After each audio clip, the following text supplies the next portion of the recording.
Texto do professor Francisco Costa. Vou desenhar, mas só para você, coxinha alienada, entendeu? O Brasil está na contramão do mundo.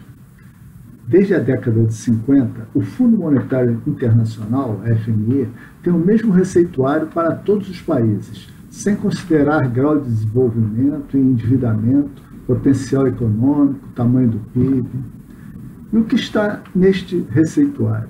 Estado mínimo, com o governo vendendo todas as estatais, todos os seus ativos e passando para a iniciativa privada todas as atividades que o governo julgue ser possível ser executado pela iniciativa privada, como saúde, educação, urbanismo, saneamento, reduzindo investimentos e salários.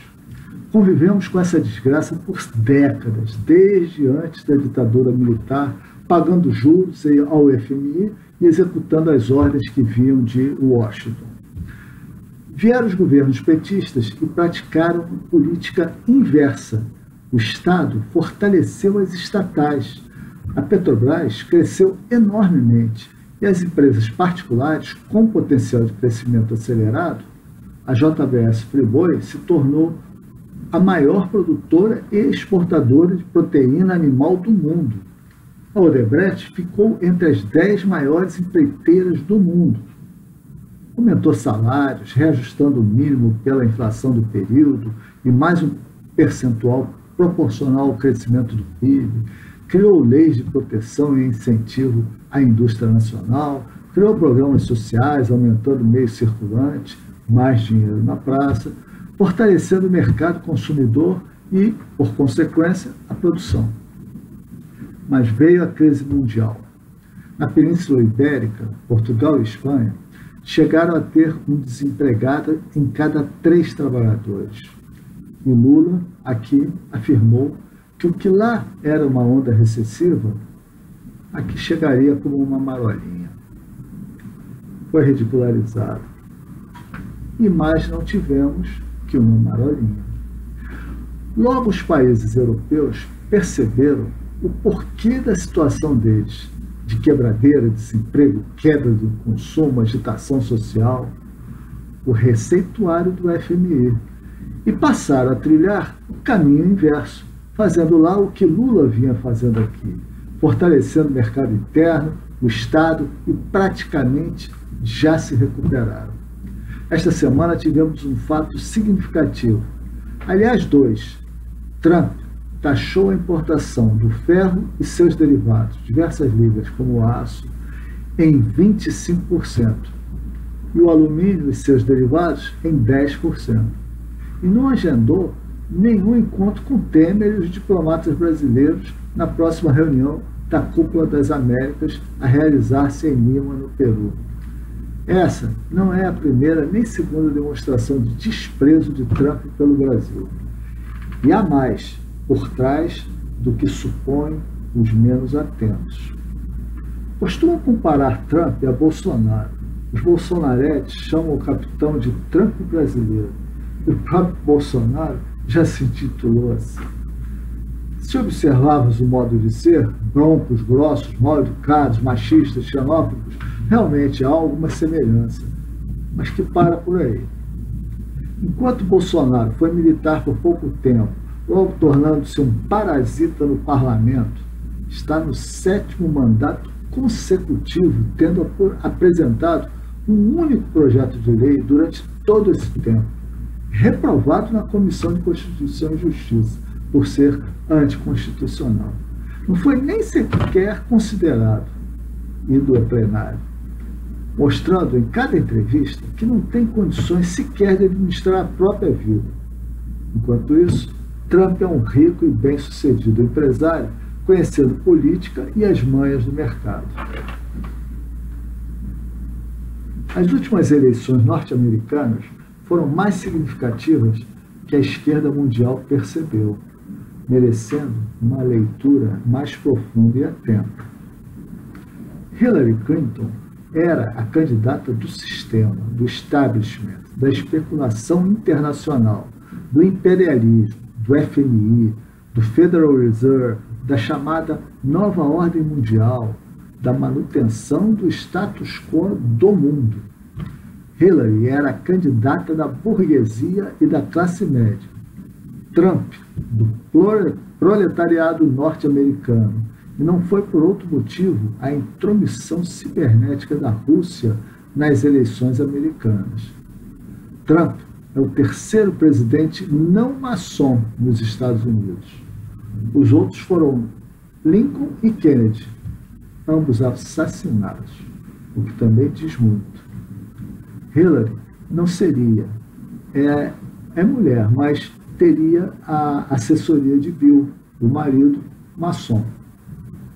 Trump percebeu que, pelo endividamento, tanto externo quanto interno, e a necessidade de impressão cada vez maior de dólares e títulos públicos, a quase totalidade deles comprados pelos chineses aos Estados Unidos, só restariam 3 futuros.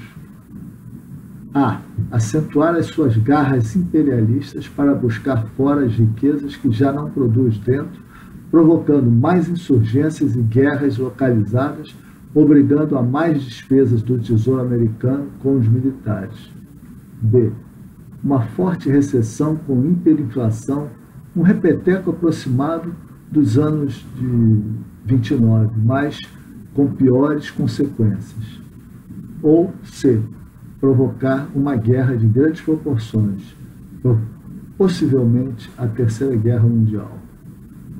Trump percebeu mais, que o receituário do FMI para o mundo, desde sempre, foi aplicado lá também, o que levou os Estados Unidos à situação atual, o maior mercado consumidor do mundo, sem ter como garantir o próprio consumo, dependendo das importações, criando uma dívida externa crescente, administrada à custa do crescimento da dívida interna. E resolveu mudar, fortalecendo a economia interna, taxando os importados. O ferro e o alumínio foram só o início, criando leis de proteção à indústria norte-americana, taxando o supérfluo, aumentando os investimentos públicos, o que está fazendo a Europa pós-recessão, o que antes já vinha sendo feito por Chaves e agora Maduro, Morales, Mujica, Kirchner e Lula, pioneiramente. Trump aceitou de imediato o cessar-fogo de 30 dias na Síria para atendimento aos feridos e negociações de paz.